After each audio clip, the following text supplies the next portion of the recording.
গৰৈ মাছ বনোৱা প্ৰিপাৰেশ্যন চলি আছে ডিনাৰ কাৰণে। এইফালে কি দিলে বা দালি সিজিলে। ভাত বহালা তেনে? অঁ আকৌ মোৰ ডিউটি পৰিলে ন? দালি গৰৈ মাছ এটা দিছোঁ। আচ্ছা ঠিক আছে, ভাতটো মই বহাই দিম।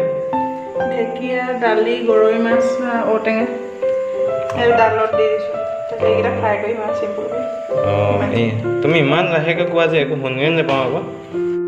এয়া চব মোৰ মাছ ভাজি অলমষ্ট কমপ্লিট হৈ গ'ল। মাক পলাল কেলে মানে ছোৱালীজনী কান্দিলে অকস্মাত। এতিয়া মাক পলোৱা কমচে কম আধা ঘণ্টামান হ'ল। এতিয়া কুকিং মই কৰি আছোঁ, কুকিং দায়িত্ব মোৰ গাত আহি গ'ল। চব বিয়া পতাৰ পাছত মতা মানুহৰ কি অৱস্থা হয়, ল'ৰা ছোৱালী যেতিয়া জন্ম হয়। Not bad, it's also' a very good experience. এতিয়া মোৰ ভাত বনোৱা দায়িত্ব আহি পৰিছে। এতিয়া মাছটো সিজি থাকিব।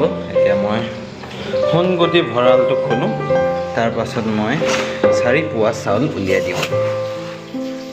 এনে ইউজুৱেলি 4.5 পোৱা দিওঁ, কিন্তু আজি অলপমান পুৰণা দিনৰ মানে ভাত অলপমান আছে, সেইটো কাৰণে মই 4 কাপ দিলে হৈ যাব।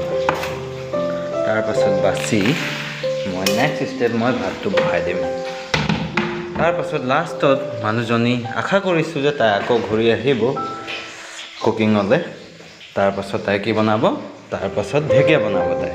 এইটো চব তাইৰ দায়িত্ব এইটো।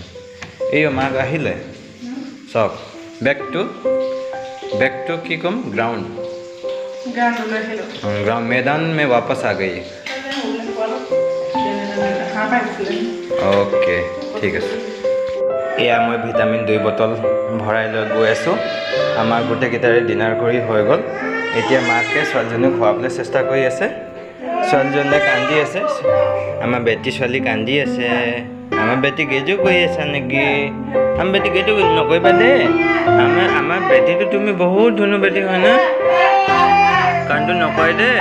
ধুনুকে হৈ যাবা দেই। এতিয়া আমি চবে ধুনুকে হৈ যাম, ময়ো হোৱাই দিম দেই।